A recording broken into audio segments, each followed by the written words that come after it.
Oke, bismillahirrahmanirrahim. Assalamualaikum warahmatullahi wabarakatuh. Baik teman-teman, jumpa lagi di video kali ini. Kali ini kita akan membahas tentang TOEFL listening skill 7 sampai 10 ya. Sebelumnya kita sudah bahas skill 1 sampai 3. Hari ini kita bahas dulu TOEFL skill untuk listening skill 7 sampai 10. Nanti menyusul kemudian 4 sampai 6 insya Allah. Oke, yang akan kita bahas pada skill 7 sampai 10 adalah pertama, skill ke-7, kita bahas satu-satu. Listen for negative expressions. Negative expressions are very common in listening part A, and the most common kind of correct response to a negative statement is a positive statement containing a word with an opposite meaning. Jadi, kalau ada ekspresi negatif pada listening part A, itu jawaban yang paling benar adalah yang positive statement. Jadi pernyataan yang positif, yang mana mengandung a word with opposite meaning, yang mana apa? Berlawanan arti dari negative statement itu. Misalkan ini contohnya, on the recording you hear, how did they get to their grandmother's house in Maine in only 5 hours? They didn't drive slowly on the trip to Maine. What does the woman mean? Kita lihat di sini ya. Masih ingat skill yang kemarin ya? Bahwasanya skill yang pertama kemarin apa? Focus on the second line atau fokus pada speaker kedua gitu ya. Kalau Anda lupa bisa dilihat video sebelumnya skill 1 sampai 3. They didn't drive slowly. Kita lihat ya, yang negatif apa? Di sini ada kata negatif didn't, lalu didn't diikuti dengan verb slowly. Didn't drive slowly. Maknanya apa?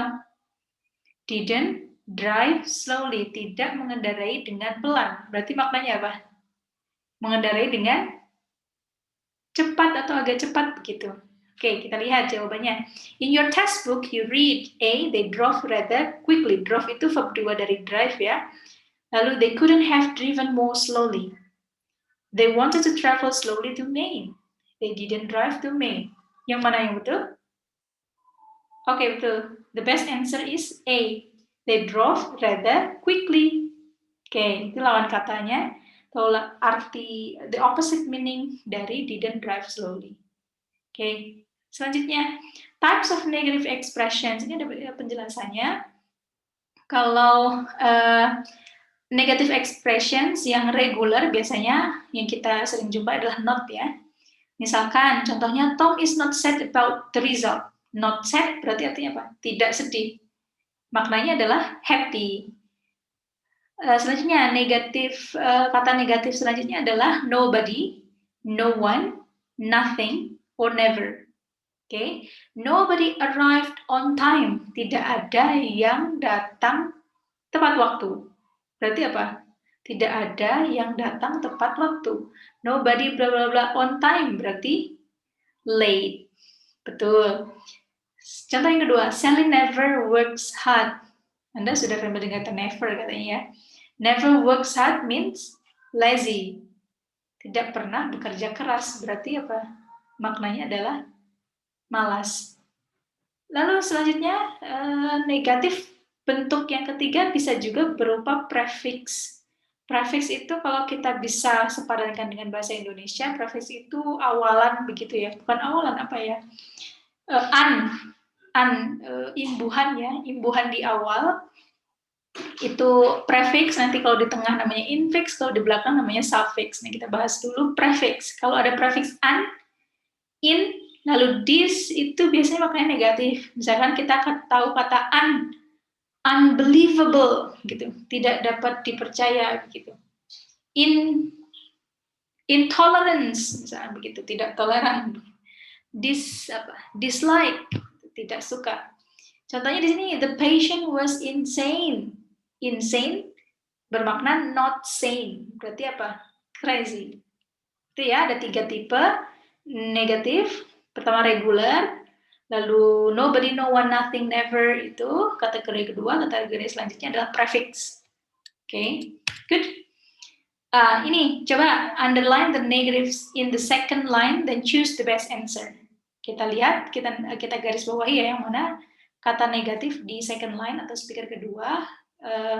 Lalu remember, the best answer is one that uses an opposite meaning, yang menggunakan opposite meaning-nya, gitu ya. Oke, kita bahas nomor 1. I can't seem to get the door unlocked. I can't seem to get the door unlocked. Okay. Lalu the woman says, that is not the right key for the door. What does the woman mean? Ada di sini ada negatifnya ya, is not. Is not. That is not the right key for the door. Itu bukan kunci yang tepat untuk pintu itu. Berarti yang mana? In your textbook you read, the key in the drawer is on the right. The man should write the message on the door. The man has the wrong key. The right key is not in the drawer.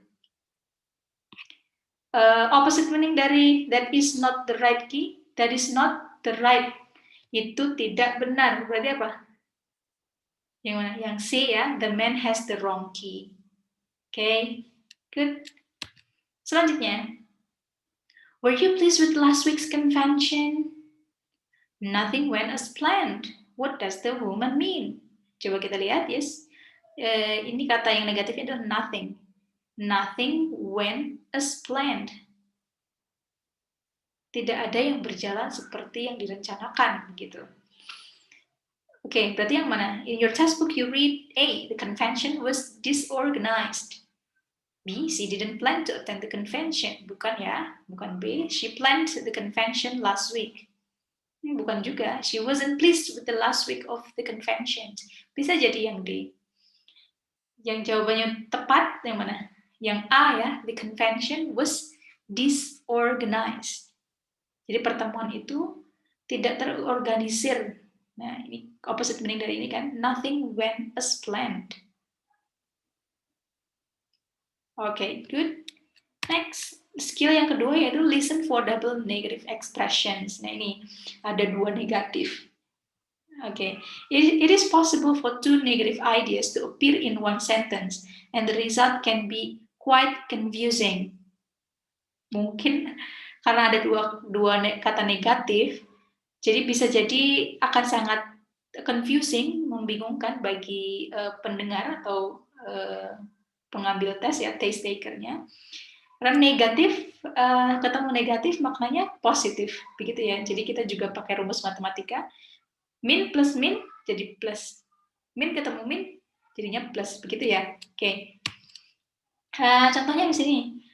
I can believe the news that I heard about the concert. Well, it is not impossible for the concert to take place. Nah, di sini ada 2 negatif. Ini sudah is not. Di sini ditambahin impossible lagi. Jadi negatif ketemu negatif. Isn't sama impossible. Berarti apa? It is not impossible. Berarti maksudnya apa? Possible. Gitu ya. In your textbook you read, there is no possibility that the concert will take place. Bukan ya? Kan tadi possible. Negatif ketemu negatif. Oke. The concert will definitely not take place. Salah juga. The concert might take place. Nah, bisa jadi yang C. The concert can't take place. Bukan juga, bukan D, karena 1, 2, 3, jawaban A, B, sama D itu negatif semua. Ya, berarti jawaban yang tepat adalah C. Betul. Nah, double negatives. Negative word, kategori yang pertama, seperti Anda tahu ya, ada not, ada no, ada no one. Ketemu dengan negatif prefix in, an, atau this. Jadi kategori pertama, negative word ketemu dengan negative prefix.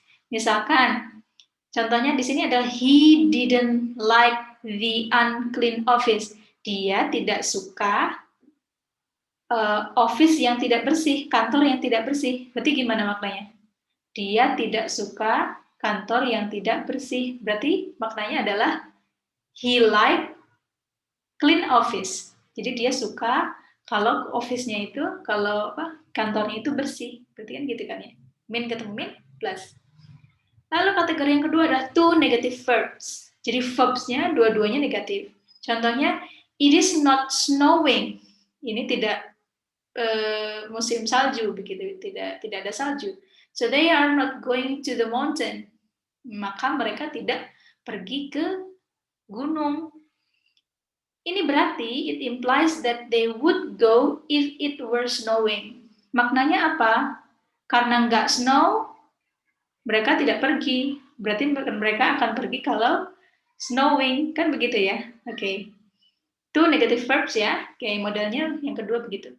Kategori yang ketiga atau model yang ketiga, neither or neither atau not blah blah blah either. Neither or either itu ya. Sue didn't like the movie. Sue tidak suka movie, and neither did Mark. Mark juga, begitu kan artinya. Berarti meaningnya apa? Both didn't like the movie. Misalkan, my friend doesn't like ice cream, and neither do I. Temanku nggak suka es krim, aku juga. Gitu. Jadi both me and my friends, but my friends and I do not like ice cream. Ya, oke. Next, contohnya ini selanjutnya. On the recording you hear, Paula, you work so hard setting up the field trip. I hope no one is unhappy with the arrangement. What does Paula mean? Saya berharap tidak ada yang tidak senang with the arrangement, dengan apa ya? Arrangement tuh dengan rencananya. Apa rencana yang sudah diorganisir begitu ya. In your textbook you read, berarti yang mana? Saya berharap tidak ada yang tidak senang. Jadi dia berharap semuanya senang, begitu kan? Oke.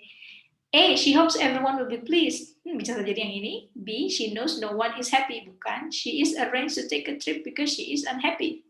Bukan malahan. Everyone is happy with the conditions of the field. Bukan. Berarti jawaban yang tepat adalah A, she hopes everyone will be pleased. I hope no one is unhappy. Saya berharap tidak ada yang tidak senang. Berarti berharap semuanya senang. Skill selanjutnya adalah listen for almost negative expressions. Nah, ini mungkin bagi pemula agak tricky ya, karena almost negative itu berarti tidak sempurna negatifnya, tapi almost negative. Certain expressions in English have almost negative meanings. These expressions are common on the TOEFL test and need to be reviewed. Kita langsung ke contohnya. On the recording you hear, were you able to pay the electric bill? I had barely enough money. What does the man imply? Si perempuan tanya ke teman laki-lakinya, kamu bisa bayar tagihan listrik enggak? Gitu. Lalu dia jawab, si laki-lakinya, I had barely enough money. Kita coba hilangkan kata barely di sini. Sorry. Kalau kita tutup dulu kata barely ini, I had enough money. Nah, terus ditambahin barely, berarti barely itu expressions of almost negative. Jadi I had barely enough money. Maknanya adalah saya hampir-hampir nggak punya uang. Gitu. Jadi bukan nggak punya uang. Kalau nggak punya uang berarti negatif. Kalau ini kan pembahasannya almost negatif. Jadi kata yang dipakai adalah barely. I had barely enough money. Aku hampir-hampir nggak punya uang. Uangku udah pas-pasan nih. Misalnya gitu. So, yang mana? In your textbook you read, A, he had plenty of money for the bill. He didn't have enough money for the bill. He paid the bill but has no money left. He was unable to pay the bill. Yang mana? Yang B ya, he didn't have enough money for the bill. Good. Ini common almost negative expressions. Almost no one. Hampir-hampir tidak ada gitu ya. Hampir-hampir tidak ada. Ekspresinya biasanya kata yang digunakan adalah hardly. Barely, scarcely itu apa ya, hampir punah atau langka begitu ya. Only, ini setara dengan only. Hardly, contohnya adalah there is hardly any food in the refrigerator. Berarti maknanya apa ini? There is hardly any food in the refrigerator. Berarti hampir-hampir makanan itu habis di kulkas. Jadi misalkan cuma ada telur 1 begitu, you can say there is hardly any food in the refrigerator. gitu ya. Oke, makanya Anda harus memfamiliarkan dengan kata-kata ini, mungkin hardly, barely, scarcely, only, terlihat positif, tapi sebenarnya dia maknanya adalah almost negative. Atau selanjutnya adalah almost never. Nah, kalau ini saya yakin Anda sudah familiar, rarely, seldom. He rarely drives to work. Dia jarang mengendarai mobil ke kantornya, misalkan gitu. Jadi rarely, jarang itu kan berarti pernah, tapi ya sekali-kali begitu ya. Oke. Selanjutnya, skill terakhir itu skill 10, listen for negative with comparative. Nah, biasanya negatif itu disandingkan dengan komparatif. Anda sudah pernah belajar ya, degree of comparison, positif, komparatif, superlatif, begitu. Ya, oke. Negative can be used with comparative in listening part A of a TOEFL test. A sentence with negative and comparative has a superlative or very strong meaning. Okay. On the recording you hear, misalkan, what do you think of the new student in math class? What do you think of the new student in math class? Lalu laki-lakinya menjawab, no one is more intelligent than she is. Ini negatif disandingkan dengan comparative. No one is more intelligent than she is. Tidak ada yang lebih pintar daripada dia. Gitu. What does the woman say about the man? What does the man mean? Gitu ya, ini salah. In your textbook, you read, she is not very smart. He is smarter than she is. Other students are smarter than she is. She is the smartest student in the class. Berarti yang mana? Biasanya kalau negatif ketemu dengan komparatif, jawaban yang tepat itu yang superlatif biasanya begitu. Berarti yang mana? Antara A, B, C, D? Yang D, betul. Yang pakai superlatif yang D. She is the smartest student in the class. Good. Comparative with negative. Komparatif pakai more. No one is more beautiful than she is. Maknanya apa? She is the most beautiful. Ada pakai ER. He couldn't be happier. Dia tidak lebih senang. Berarti apa maknanya? Maknanya he is very very happy begitu. He couldn't be happier meeting his mom. He couldn't be happier meeting his friend, gitu. He is extremely happy, maknanya begitu. Misalkan juga, on the recording you hear, have you gotten over cold yet? Kamu udah sembuh dari demammu? I couldn't be feeling any better today. Aku nggak merasa lebih baik daripada hari ini. Berarti maknanya apa? Aku merasa sangat-sangat sehat, gitu loh. What does the man mean? Yang mana? A, B, C, D. A, he is feeling terrific. B, he felt a lot worse today. C, he is not feeling too well today. D, he is a bit better today. Ayo yang mana? Yang pakai superlatif atau maknanya superlatif yang mana? Kalau B, C sama C itu nggak mungkin ya karena dia negatif. Lalu D, he is better, a bit better today. Nggak a bit better karena yang kita cari superlatif. Berarti yang mana? A, ya, tuh jawabannya tepat. A, he is feeling terrific. Oke, well teman-teman, itu penjelasannya tentang skill 7-10 ya. Selanjutnya di video selanjutnya kita akan latihan soal dan sekaligus pembahasannya. Jadi untuk latihan dan pembahasannya, latihan soal dan pembahasannya akan diberikan pada video selanjutnya. Oke, sekian. Terima kasih atas kesempatannya. See you around everyone. Assalamualaikum warahmatullahi wabarakatuh. Bye.